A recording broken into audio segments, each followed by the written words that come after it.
Hey, welcome back to A Faster Me. This video is brought to you by Building Block Construction and Sophisticated and Swanky. This is going to be the Boise Criterium or the Boise Twilight Criterium. I think it's actually called like the Baile Glasser Criterium, but it's kind of known as the Boise Twilight Criterium. So anyway, this is the women's 2-3-4 race. You can see it's hot as can be. That's Marlena getting off to a good start there. This is Ellen's point of view. Alexa was right next to her too, but Alexa had a little issue clipping in. So she kind of fell back just a little bit here on this first lap. So yeah, and this is Ellen's camera view here. So both of them get a very good start. There's a young lady, I believe from Birds, that took off, pretty hot and just kind of set a hot pace from the beginning. And Ellen, yeah, what's going on here? Well, here I was just trying to hang on. I was in good position, and then once the rider, I think was caught, she, slowed down a little bit, and here I found myself in still decent position, but a little further back than I wanted to be, just because we had a little bit of team strategy. But you can see my heart rate is super high. This is my second hard workout in about 3 weeks, so I definitely did not come in prime shape. Just haven't been feeling the greatest. A lot of traveling, a lot of life events going on. But here I was just trying to get out to get to the front. Yeah, we had a pretty good plan, as you can see up there on the right. Marlena and Alexa's kind of lined up there. So this is Marlena's start to the race here. And you'll see the young lady from Birds. I believe that's the Birds uniform. And I think it's something like Boise Youth Racing Development or something like that. Please forgive me if I get it wrong. I do not have anything in front of me right now. I'm just going off of memory. So anyway, she gets a very hard start here. This was our plan to begin with. Initially, maybe on lap 2 or 3, we wanted to have a pretty solid attack go and just kind of stretch the field, kind of see if we can crack some people early. And you'll see in a second that works out to, as designed. So, but here is a good start. This is Marlena's camera, and she's sitting in pretty nicely here.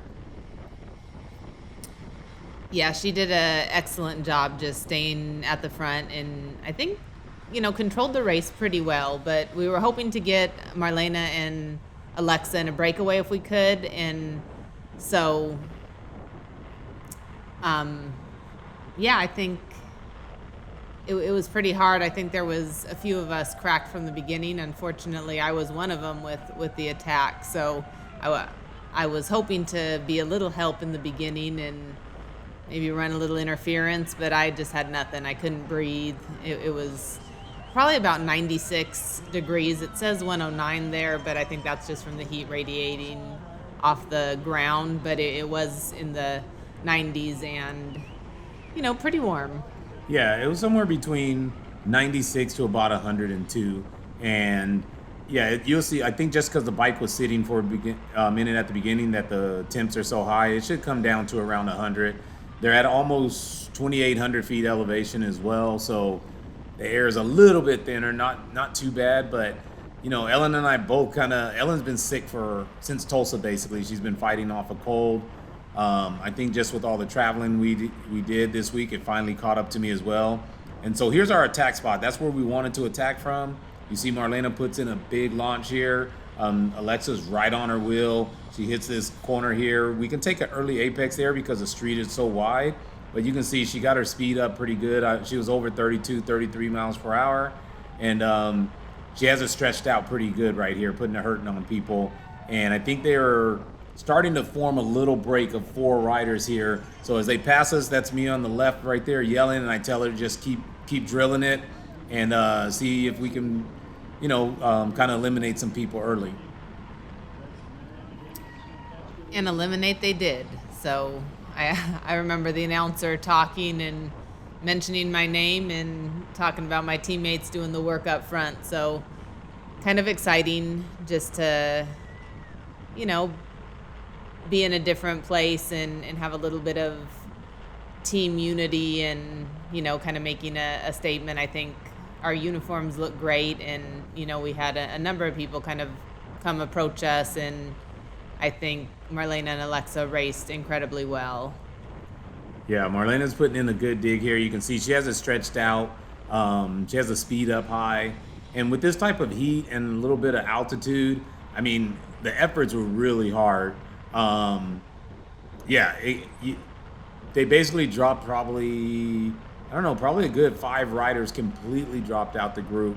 And then the rest of it was just really stretched out. So you see Alexa comes through here on the front with, I want to say Amelia was her name. I'm trying to bring up the roster, but I can't actually think of it right now. But yeah, I think it's Amelia. She is from Coalition Cycling, really strong.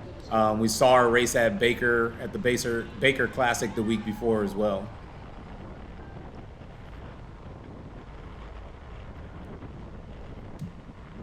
So she's kind of shutting it down a little bit, and I understand like she doesn't want to put on too big of an effort here at the beginning.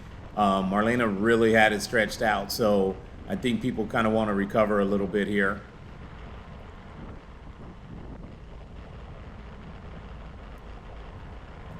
Yeah, and that's right. That was Amelia Mott. Amelia's really strong also. Like I said, we saw her race the Baker City Classic last week, and that's a pretty tough race. It's 4 races in 3 days, so you definitely and there's 2 long road races at altitude. So yeah, she's definitely got some fitness in the week before, and she's still looking strong now. Yeah, just thinking of doing 70 miles, time trial, a crit, and then a close to 100-mile road race seemed just not doable. When you're not feeling the greatest. I couldn't even hold in for, I think I was dropped with, like by lap 3, it was just such a tough effort. Yeah, and it was the same for me basically. I thought I was immune to Ellen's sickness because she's been fighting it for about 3 weeks ever since Tulsa, and unfortunately I started feeling a little sick earlier as well. And in my race earlier in the day, I barely lasted 7 minutes, just couldn't breathe, couldn't stop coughing, all that kind of stuff. So you see Alexa pull up here. Alexa's a great rider. She's like really efficient, always tucked in, kind of riding in a good spot majority of the time. So you see her trying to get in a drink there. Marlena takes a chance to move up to the front again here. And she did a good job moving up and not using that many watts. So she was just in zone 1, 2, and now she's going to put in a little hard effort here. Yeah, and we're going to keep stretching it out. We're going to keep, testing the field here and there. We're not going to let everybody relax too much. That's just kind of what we wanted to do. There's a ton of strong women in the race. And yeah, it's just kind of, we come all this way from California to race in Boise. So we definitely want to kind of make our presence known there. It was a little bit unfortunate. The pro field was pretty small. They actually were giving away free entries for Cat 2 riders and above. So I think, some of the women took the opportunity to get in, or they may have already been registered. But, it's just unfortunate to see this year the numbers a lot lower than they were for sure last year, and I think in previous years. They actually did call-ups for all the women pro 1-2 field, which was kind of cool because it was such a small field. So all the women getting a call-up, I thought was a really nice addition. Yeah, and it's like you said, it's unfortunate. Like last year and the previous years, this race has been just packed with spectators and with participants. We did have a lot of spectators again, so that was kind of cool. But yeah, the women's field was basically a lot of the, DNA had a team in there. The Miami Blazers had a team. And you see here, Alexa's going again. There's a preem lap on this time. So again, Alexa not only is going for the preem, but it just takes the opportunity to kind of punish the field again. She does a great job too. She goes from, half a lap away. She wants to come through this last corner kind of first because it's a pretty long sprint here. And she just does a great job of launching her sprint and just holding off everybody to the line. And she ends up getting like a $40 or $50 preem here. In the courses you'll see, and if you've watched any videos before, it's a very fast circuit. So it's 4 corners, but kind of a rectangular shape, as you can see. So the 2 corners kind of go together. You know, you take it so fast it almost seems like one corner, even though it's two, but just super fast, flat. This side has a headwind usually, so definitely a little bit of difficulty going into the wind. Yeah, this is pretty stiff headwind here, and after turn 3, there's a pretty stiff headwind on that little short straightaway. But you see, Alexa did a great job. After she won the preem, one of the girls tried to go off the front, and she kind of held the wheel for a little bit. And then this girl kind of counters here, and Marlena covers that as well. And you see there's women getting lapped already, so it was fast to be lapping women, 10 minutes in or so.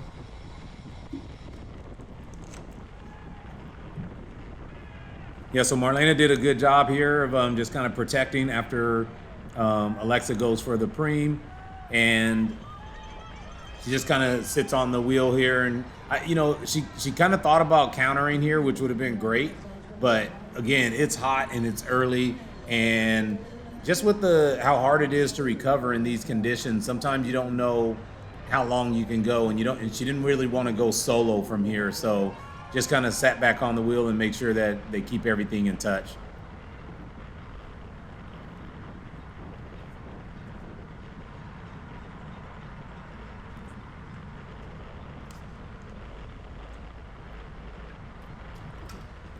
You can see here kind of none of the girls want to pull.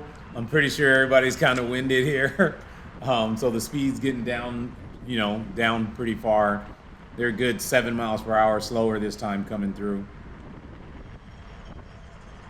Yeah, there was definitely some moments of slowing. I know one time I could have jumped back on the back of the peloton, but I just chose not to when I was lapped, just to not interfere with anything, even though I debated jumping on the back because at the time they passed me, it was a little bit slower. So definitely, tactics are always, interesting. Yeah, it's always fun. Makes the race a lot better when you can see that people are deploying tactics. There goes Amelia again, taking off here. And I don't know if this one's a preem lap or not, but she's definitely putting a little pressure, just kind of maybe tired of the speed settling in so much. Especially when you put in so much work early and you kind of stretch out the field, you don't really want everybody catching up. Ellen's just off the peloton here chasing for a couple laps. So, yeah, that wouldn't be good either for us to get 3 teammates back in the race. Because there's only a few teams out here that had multiple riders. I want to say maybe 4. If I remember correctly, it was like LHM, CC, and Marlena again goes for a counterattack here. You had a couple Birds riders. And I want to say Lisa coaching. I think that was it with 3 or more riders in it. Or up to 3 riders. I don't think anyone had more than 3 racers on the same team. But very different than last year with no teams except for one team. Yeah. So, each race just has such a different feel for it. Yeah, and a quick shout out to Jenny, Joe, and Tatum for hosting again. They've been longtime family friends, and every little bit helps. So Joe kind of ran our pit. That's us right there to the left. Joe kind of ran our pit this weekend and helped out a lot with the equipment and stuff like that and the bikes. And it just kind of helps you with budget because, every time we travel, we're spending, a couple $1,000s on an Airbnb. And, we didn't have that expense this weekend. So it definitely helps out a lot and we appreciate it.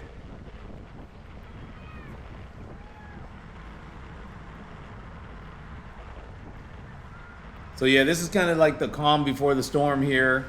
Everyone's kind of settled in now, and the race is kind of taking its shape or whatever, where you kind of know who the major players are now. And the girls that's been kind of setting a hot pace or whatever, those are the girls that are kind of the front runners in this race, even though it's all together at this moment. But you kind of see every time it stretches out, every time the efforts get pretty hard, it's kind of like the same 4 or 5 girls at the front. So for the most part, that's who's going to be in contention at the end.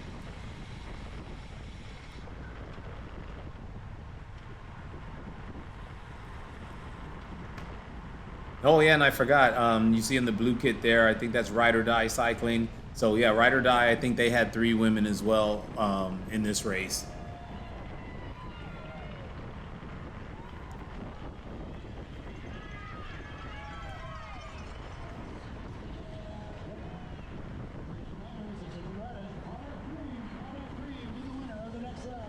Yeah, and maybe I'm wrong. Ride or Die. I think they actually only had one woman in the race, and I think that was Jenna Mayer. Yeah, I think maybe she was the only one in the race for Ride or Die. I thought I saw more on the registration, but guess not. May have been the P12 field, possibly. That's possible. Sometimes Yeah. it's easy to just all blur together. Right. When you watch so many races, you look at so many rosters. And there's a young lady from Altavelo as well. Marlena and Ellen met, various people from their team a year ago when they went up and did, what was that race called? You guys did the San Ardo. Yeah, I think San it was the year Ardo road before race. last, and they were using that race as their team camp. So they had maybe 6, 7, 8 riders in Yeah. that race. Yeah, it was a good race. A lot of the women are, they were good in what's it called, like inviting. I know one of the one of the riders from Birds came up to us after the race and just congratulated the team and said that they're doing a great job out there and making it hot. So you see here, there's a little break off the front. They stretched it out again. Often that happens after preem laps, but this time I think Marlena was a little further back. After that preem, on Alexa's last attack, it was just a little hard for her to recover. Alexa had gotten sick also. I think Ellen got everybody sick on our team basically after Tulsa, but Alexa was sick as well. So, it's hard when it's something respiratory, you have a little congestion or whatever. She was feeling better now, but she hadn't been on the bike for a little while. So after that, her last attack and getting the preem, it just was hard for her to kind of recover as fast. So they're kind of back in the pack a little bit when this attack went off. So Marlena had to make a couple moves, go around, and then kind of catch back up to the front end of the peloton or of the race.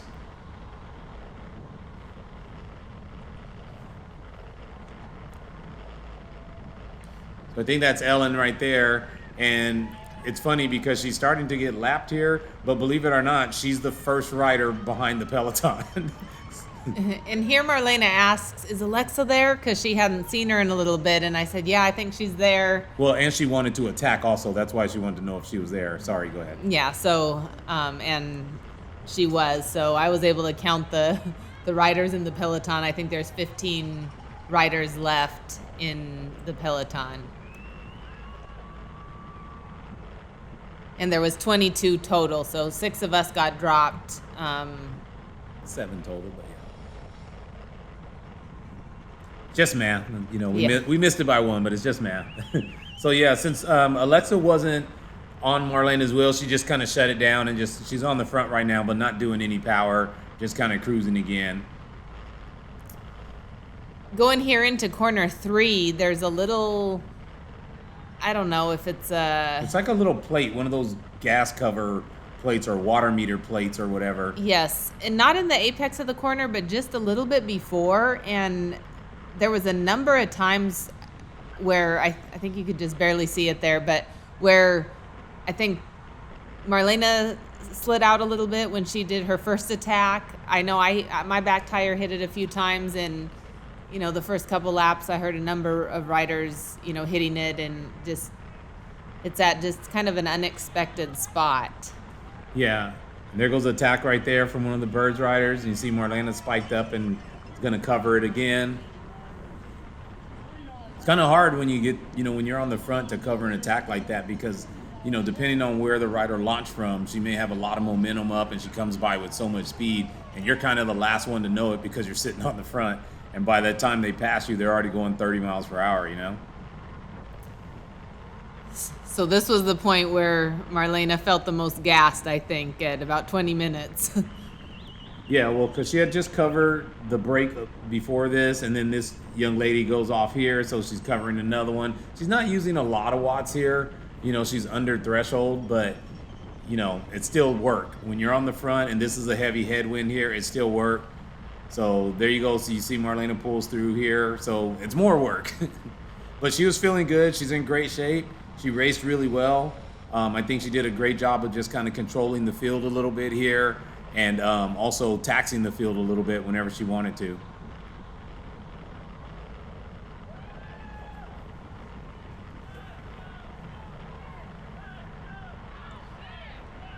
Yeah, we tried to get multiple cameras out too, but unfortunately Alexa had a different helmet this time, and her bike doesn't have a spot to mount a camera. So, there's a lot of battling and tactics going on, behind Marlena as well. But here she is covering off the front again, covering another move, and she just did a great job of kind of, controlling all these things here and making sure everything stayed together, and unless one of us was in the break.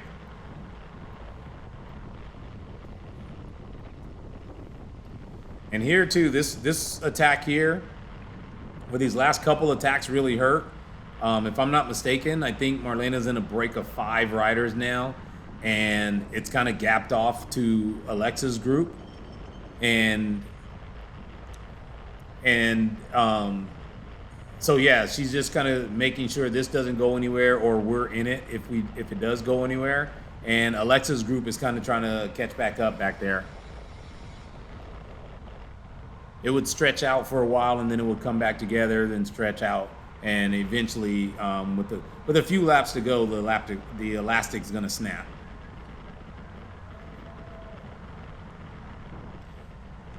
Yeah, and overall, it's a really good race. It's done really well, organized well. It's a lot of good spots to watch from. On the backstretch over there's a bunch of restaurants you can kind of get a drink or eat and kind of sit and watch the races. And the surface is decent as well. It's not perfect, but it's pretty smooth. Like we were saying, other than that turn 3, where there's kind of like a water meter plate or something that's a little uneven. And then right here in turn 1, you can kind of see the pavement to the right there where it's been repaired. There's a little bump there. But other than that, it's just normal cracks and stuff, but nothing too bad. There's also a number of vendors kind of in the center of the race course. So you can go get ice cream, beer if you want to, some food trucks, fresh squeezed lemonade. So yeah, it is a little disappointing that there was just, I think, a little less of a turnout even than from what we experienced last year, because it's such a great, I think, a well put together event. Yeah, and I'm not exactly sure why. I think sometimes it's just like traveling, and sometimes it's just, you have to pick what race you're going into, because I believe Toad may have been going on at this time or just ending. I think Toad just ended, which is Tour of America's Dairyland. You had the Baker City Classic going on, which that had very good attendance, and that was just the week before. And then you had Boise kind of sandwiched in between there. So, maybe people just had to pick which event they're going to. And Salt Lake is the following weekend after this. So I think the travel for a one-day event also may be less appealing to some, to a number of people, because if you're going to travel, sometimes doing 2 races or, 3 or 4 is more appealing. Yeah, and the Salt Lake City race is actually part of this series. It's an omnium with this race here. So it's a 3-day omnium, if I'm not mistaken.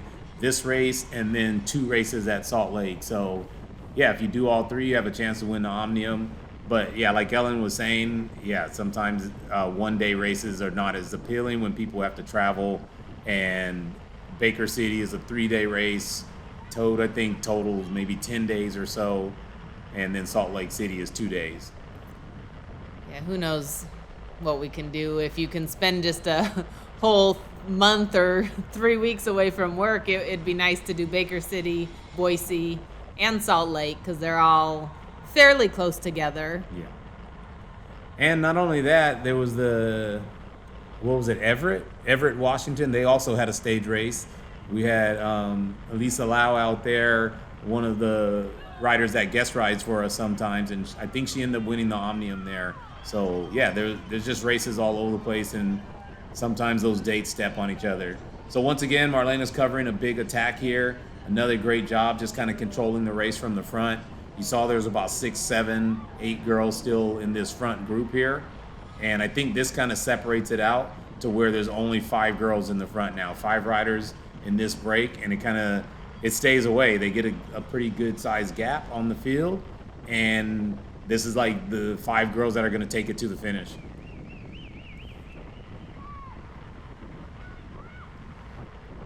And there goes Amelia with the counterattack there. Marlena's a little gassed now. I mean, she still has some beats in the tank, you know, as far as her heart rate. She maxes out like over 200. So, you know, it's getting up there though. Like, you know, she's not feeling fresh. But, you know, she still has some power in her legs to kind of cover this and just stay with the group here.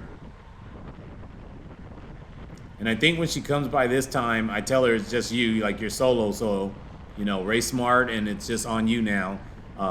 There's no more teammates because Alexa's group had a pretty good sized gap, and it would be hard for Alexa to kind of bridge that by herself.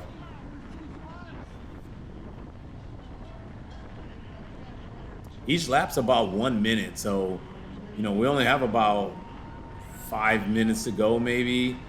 So this is about the last 5 laps of the race here. And I'm going to get lapped again on this back straight, and the 2 in front, there's a, you know, sizable gap. So Marlena does an excellent job just within 1 lap of, I think, closing that down, and then the 5 of them are together. So, you know, just excellent job to her. Yeah, and you can see she's putting in some pretty good watts here. She was eating a little wind for a second, so now she's in the draft. But yeah, she's just going to come around this and, you know, try to bring it all back. Or maybe she's not going to come around it. To be honest with you, this is our first time watching this race. So on the front side, I think she does. Yeah, you may have said something to her like, you got to go now. Oh, yeah. So maybe this is where I tell her, like, hey, it's all you. Like, there's no one to wait for or anything else. Like, you just got to go. It's on you. So then I think she puts in a little effort here and just closes down the gap. Gosh, must be nice to just be able to close gaps like that. Yeah, and the ride or die rider too. I think it was Jenna, I believe her name was. But yeah, she's doing a good effort as well, putting it, just bringing it all back together. You don't want to, with this few laps left, you definitely don't want anyone getting off the front. Yeah, so you can see within 1 lap, and it's back together, at least this group of 5. Yeah. And you can see just how many attacks it takes to sometimes stretch it out and make that break stick. So you never know. Quite often the first couple don't stick, but, you know, every once in a while something sticks from the very beginning. But it takes usually a number of different attacks to burn people out and then get a break established. Yeah, because, you know, all these women are strong, and there's a little difference. You know, often people try to just ride people off their wheels, but, you know, when you have 4, 5, 6 strong women like this in the field, it's not so easy to just ride someone off your wheel, you know. Even if you're doing 300-400 watts, they may be doing 100 watts less than you. So, you know, definitely all these top 5 girls can do those kind of numbers. So yeah, it's not always easy, and sometimes it just takes being, you know, persistent to kind of finally snap the elastic.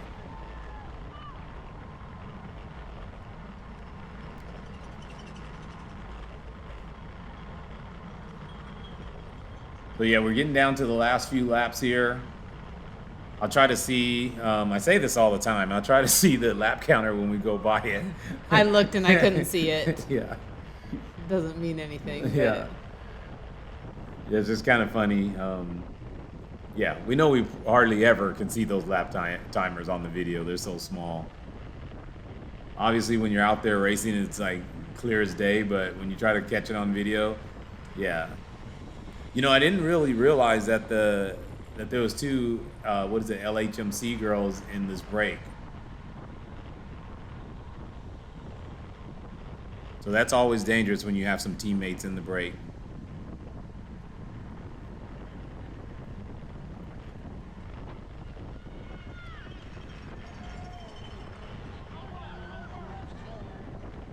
So yeah, let me see if I can see this lap timer, or yeah, that's a no.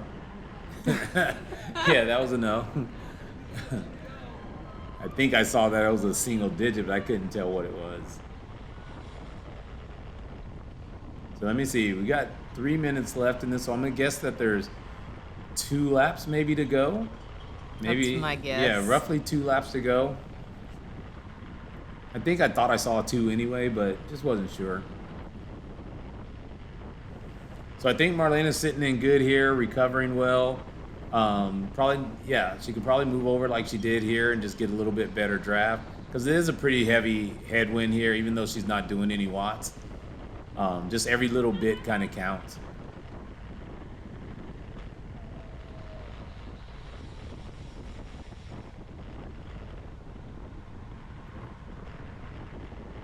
Yeah, she does a great job of just leaving that gap open there and having another rider slot in. Looks like the 2 up front are starting to get away just a little bit. So Marlena goes around and kind of bridges up to that.